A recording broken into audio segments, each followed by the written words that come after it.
say no. When I get up all in ya, yeah, we can hear the angels calling us, and we can see the sunrise before us. Yeah, and when I'm in that thing, I make that body sing. Assalamualaikum warahmatullahi wabarakatuh. Waalaikumsalam warahmatullahi wabarakatuh.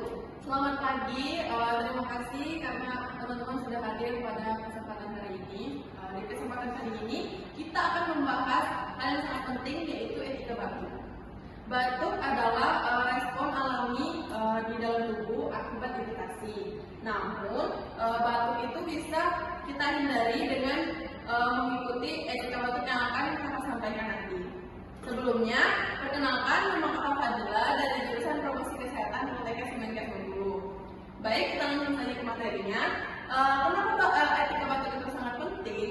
Karena ketika batuk tidak kita tutup, itu dapat menyebarkan bakteri atau virus yang menyebabkan flu dan pilek. Oleh karena itu, apalagi ketika kita berada di sekitaran tempat-tempat umum, dan apalagi ketika kita berada di sekitaran orang yang memiliki kekebalan tubuh yang lemah.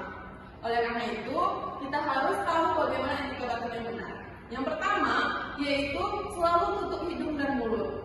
Bisa menggunakan tisu atau siku. Ketika kita menggunakan tisu, bisa langsung buang tisunya dan langsung teman-teman mencuci tangan. Yang kedua, jika teman-teman tidak memiliki tisu, itu bisa menggunakan siku. Karena siku tidak terkena oleh benda lain, maka itu dapat mencegah penyebaran penyakit lainnya. Yang ketiga, yaitu jaga jarak. Apabila teman-teman memungkinkan untuk jaga jarak, maka bisa lakukan jaga jarak agar terhindar dari teman-teman yang lainnya yang itu dapat mencegah penyebaran penyakit lainnya. Selanjutnya yaitu bisa teman-teman langsung cuci tangan dan jangan pernah menyentuh bagian wajah seperti hidung, mulut atau mata, karena itu dapat mencegah penyakit lainnya.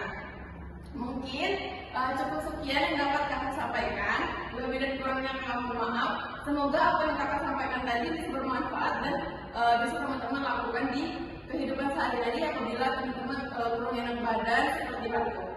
Mungkin cukup sekian yang dapat kakak sampaikan. Lebih dan kurangnya mohon maaf. Wassalamualaikum warahmatullahi wabarakatuh.